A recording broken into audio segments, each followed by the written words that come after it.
Hello বন্ধুরা, RSC servicing point থেকে আপনাদেরকে স্বাগতম। আজকের এপিসোডে আমি একটা আপনাদের গুরুত্বপূর্ণ কাজের সম্বন্ধে আলোচনা করবই এবং সম্পূর্ণ ভিডিওটি দেখিয়ে দিব কিভাবে কাজটি করতে হয়। তো বন্ধুরা, আমরা সাধারণত ফ্রিজ সার্ভিস করার পরপরই 20 মিনিট আধা ঘন্টা চলার পরে আমাদের কম্প্রেসারের কার্যক্রম রান আছে, বাট ঠান্ডার টেম্পারেচার কমে যায়, অর্থাৎ আমরা সাধারণত এটাকে চোকিং বলে থাকি।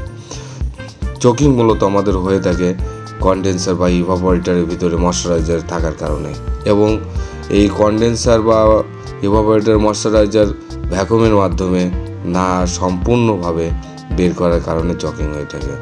তো বন্ধুরা, চোকিং হলে করণীয় কী কী?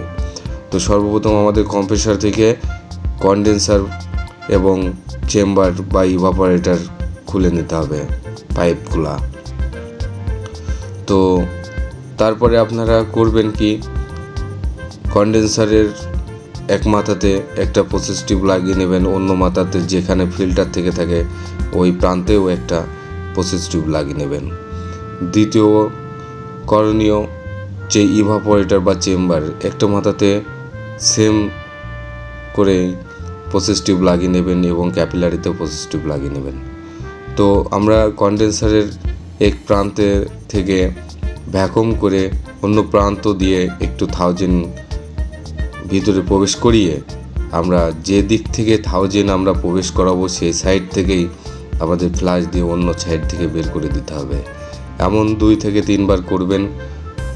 যখন এটা করা হয়ে যাবে তখন ওইটার সেম করেই ইভাপোরেটরে বা চেম্বারে ফ্লাশ করবেন। তো বন্ধুরা, এভাবে যদি আপনারা ফ্লাশ করে থাকেন তাহলে অবশ্যই কাজের রেজাল্ট সুন্দর চলে আসবে এবং মনকেও খুশিতে রাখতে পারবেন যে কাজটা অল্পতেই কমপ্লিট হয়ে গেল। তো বন্ধুরা, আমি দেখিয়ে দিচ্ছি কিভাবে আপনারা কাজটি করবেন।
তো বন্ধুরা, আমি যেভাবে কাজটি সম্পূর্ণ করেছি, আপনারা যদি এভাবে কাজটি সম্পূর্ণ করেন তাহলে অবশ্যই ভালো একটা রেজাল্ট আনতে পারবেন।